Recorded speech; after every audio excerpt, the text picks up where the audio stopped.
last week, John Boehner resigned his position not only from Speaker of the House, but also his seat in Congress. Let's see, effective November 1st, I believe. It's very interesting that the day after he meets the Pope, that's when he decides, okay, I've had my fill. Complete speculation on my part, but Boehner came out and said, the Pope and I had a very quick, brief, time alone, and he said, Pope put his hand on my arm and said, pray for me. And but where he quit, I kept thinking there had to be more to the story, and speculating. I think the Pope was like, "Are you happy? Are you actually doing what you think you're supposed to be doing?" I think that's when Boehner was like, "I'm not doing it," and he's come out and said, "The party's gone crazy. Yeah. We've got people making noise, knowing that they're not going to be able to get things done that they said that they're going to. You got the shutdown crazies." He was just done. He was just done with the bickering and the fighting and trying to get, everything together. I believe he said it's dealing with the House is like dealing with a wheelbarrow full of frogs. So take that as you will. But it's interesting to me that Boehner was considered extremely conservative to people in my party, in the Democratic Party. But when you've got the conservative guy being pushed out by even more conservative people, that frightens me. Yeah. And I'd like to get your all's take on where you think, really the Republican Party is heading right now. Ooh. Okay. Well, because I think that Boehner I know he resigned, but he's really been ousted by the fringe in the party. Yeah, they did say that they were going to put a motion to actually kick him out of his position. Yeah. And he was like, instead of all this headache and instead of upsetting the party and hurting the party even more, I think that actually showed how much he cared for the Republican Party. He's like, I don't want to put my party through this. I don't want to cause this type of turmoil, especially in an election season. I don't want people going at Republicans. I believe it's the second or third time that his leadership's actually been challenged. Oh, and he said he thought he would win, but again, that's why I think it had something to do with the Pope. Yeah. I believe he would have won. Oh yeah, he would have won. He knows he would have won. Yeah. That wasn't the issue. I really agree that, your speculation between him sitting down with the Pope and him resigning the very next day, like he went home, had a serious talk with his wife, had a serious talk with himself, and a serious talk with his Lord, and he was like, I can't do this anymore. Like, I, in a sense, need to repent for my sins, and like I wouldn't necessarily call him a sinner, but you know what I mean? Like, I don't think like you said, he's not happy. But I just think he's not happy, and he doesn't feel like he's doing good works. And if he can't do his job properly, he's like, I just shouldn't be here. Right. Yeah, I have no clue where the Republican Party is headed. I personally think that they need to start over from scratch, because they just really behind on a lot of issues, and just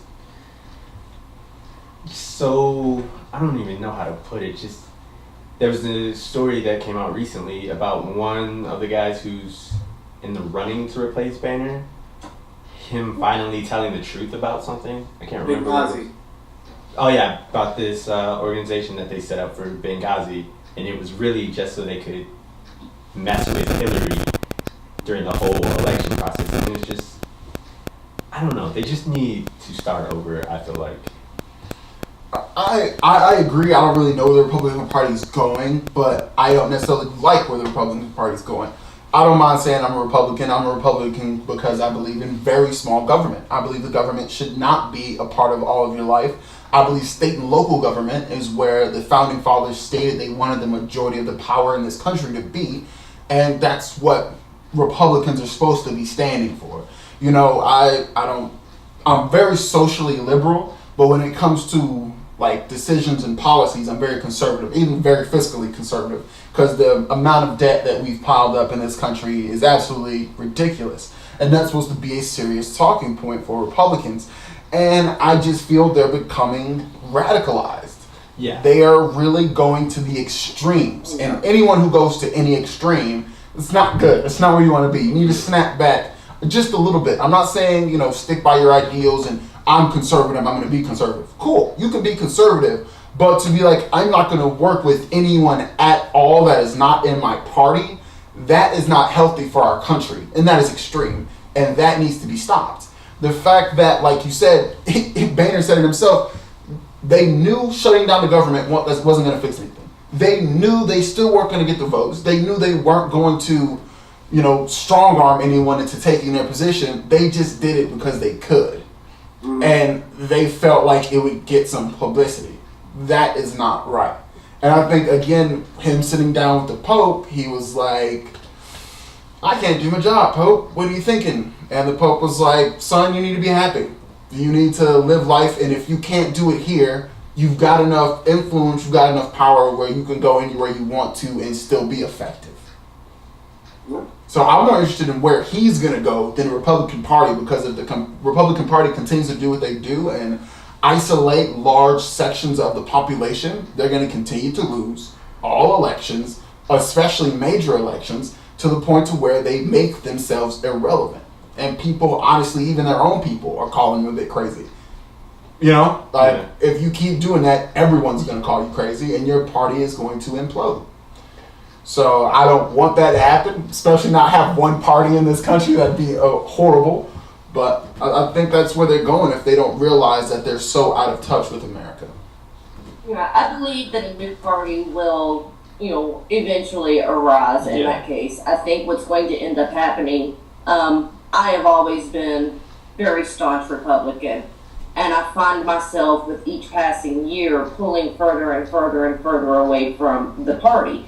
Not because my beliefs are changing, but the party in itself, exactly what you said, just keeps radicalizing. And I think what's eventually going to happen, people like myself, people like you, we'll create a moderate party. We are the moderate party. Let the Republicans go off on their little tangent over here and become more and more radical. Tea Party take over it. And if that's what happens, I'm okay with it, as long as we can get, people with, objectively clear-headed who are willing to work across the aisle, and we can get together and try to make a difference. And that's really, I don't care where the Republican Party goes. You just want compromise. Yeah. But I think all Americans want that. I'm a Republican. You're a Democrat. Mm-hmm. We have a better marriage than most people do because of our ability to understand both sides, to find a compromise, a solution around it. And I don't at all feel that I have compromised my beliefs. Yeah. I don't, it works. Well, yeah. All because I can, just for example, let's throw in Kim Davis, who, I can't allow anybody to sign this paperwork because my name's on it. It's not compromising your beliefs. There is a separation of church and state. Whatever your stance is on that, this is your job. You can perform it without actually compromising your belief. You can believe what you want to believe as long as you follow the law.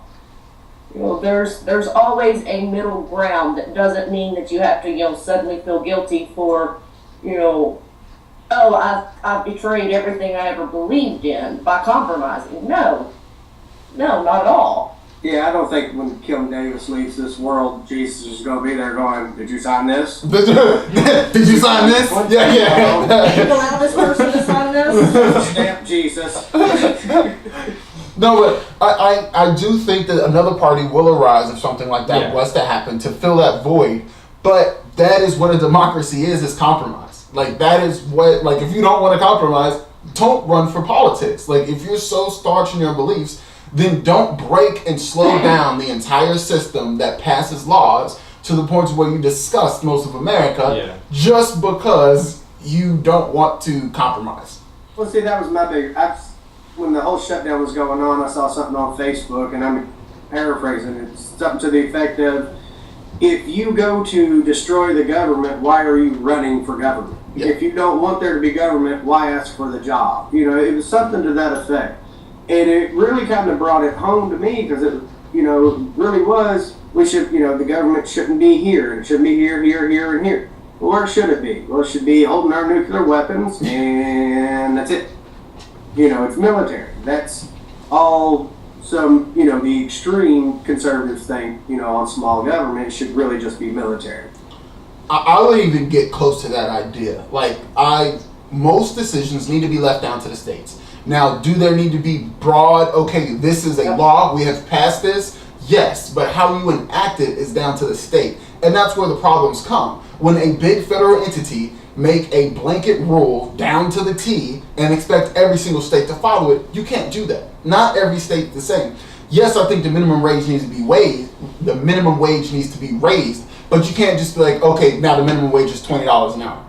No, when it comes to the minimum wage, they always do increase that in stages and phases. But with regards to, you saying you can't make a blanket federal law and expect the states to follow it, guys, that's how you all got into schools. No, that's not what I'm saying. What I mean is, again, that was a rule, that was a law. But again, you can't force people to desegregate at your pace. Because that could cause even more issues and more tension. Now, you can say desegregation is over. Desegregation is a thing. You cannot segregate anymore. There are no laws for segregation.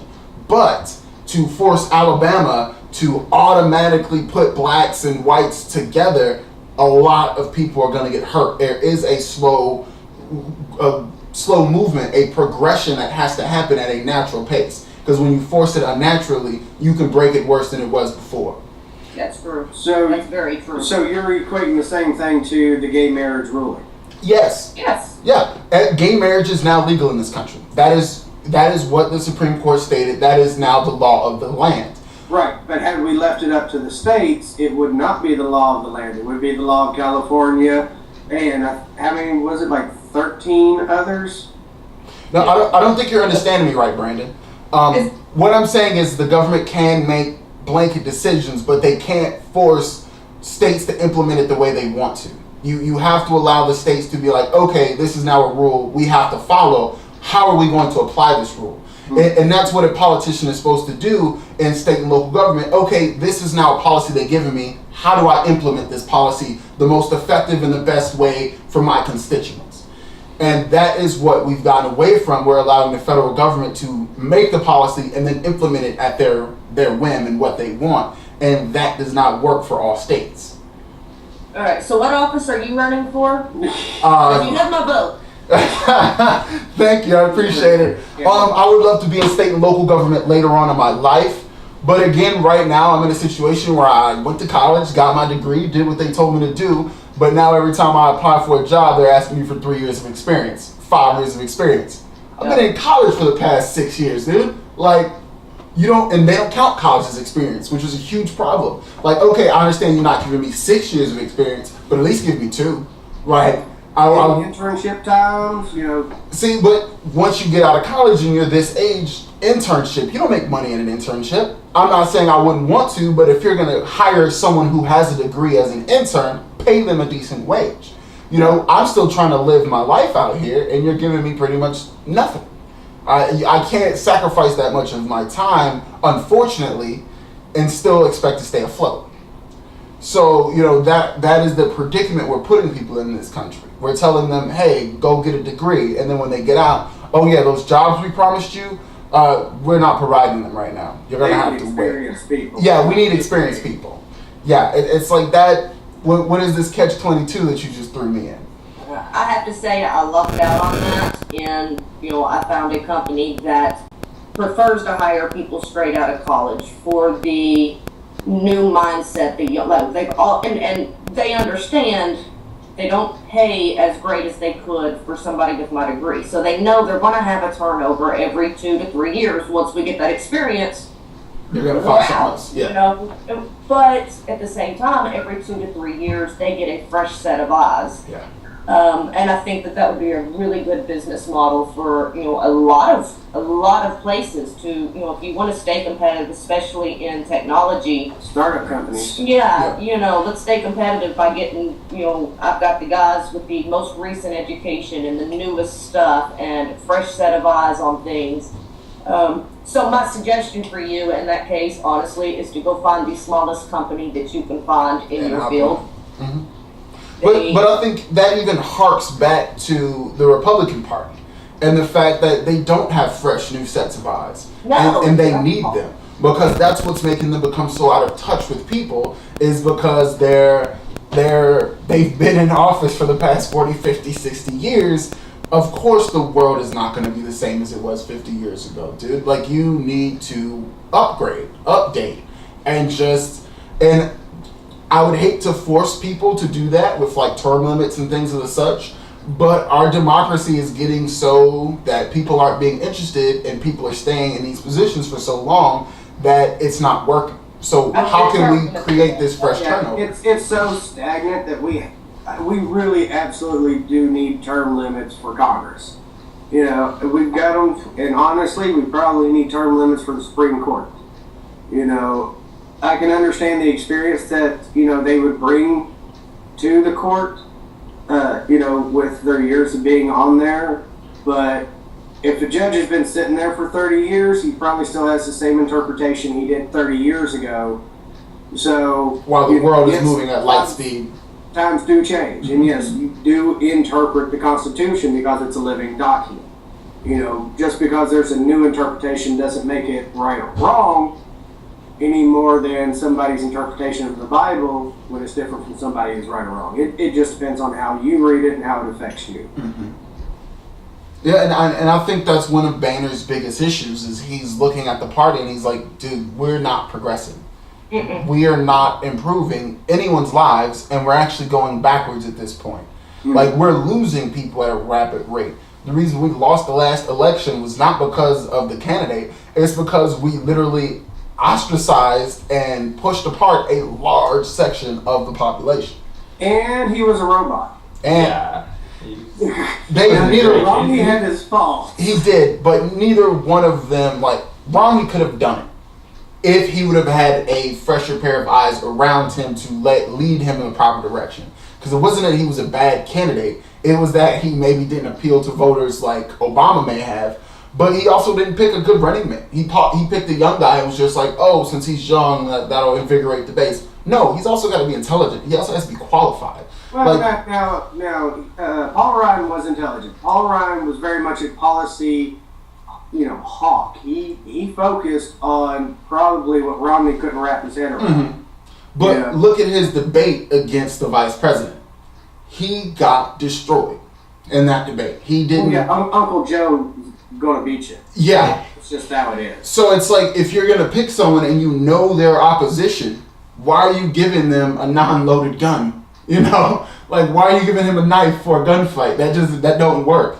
So again, I love that you want to pick somebody young and invigorating, but no, you need to pick someone according to what climate you're going to be competing in. You pick someone who's going to win the fight. That's who you pick. Even if they're old, it doesn't matter. Right? Again, I kind of want to expand on that, and this really goes back to where the Republican Party is going. We're, as Republicans, and you're always hearing about the Reagan years, and those were the heyday for the Republicans.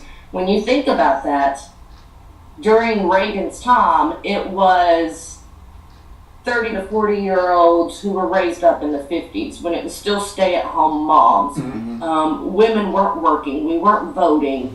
And time has progressed. It has changed.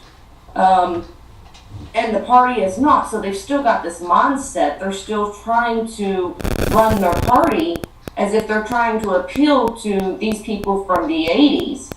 And that's not where we're at now. I don't feel like they appeal to me as a woman. I don't feel like they try to appeal to the minorities, and that goes back to what you said, earlier about trying to alienate huge, parts of the population. They're not moving forward. they're just staying stuck in this 1950s mindset. And I'll go with, sometimes being old-fashioned is great. At the same time, it can't be in every part of your life. It can't be in our government.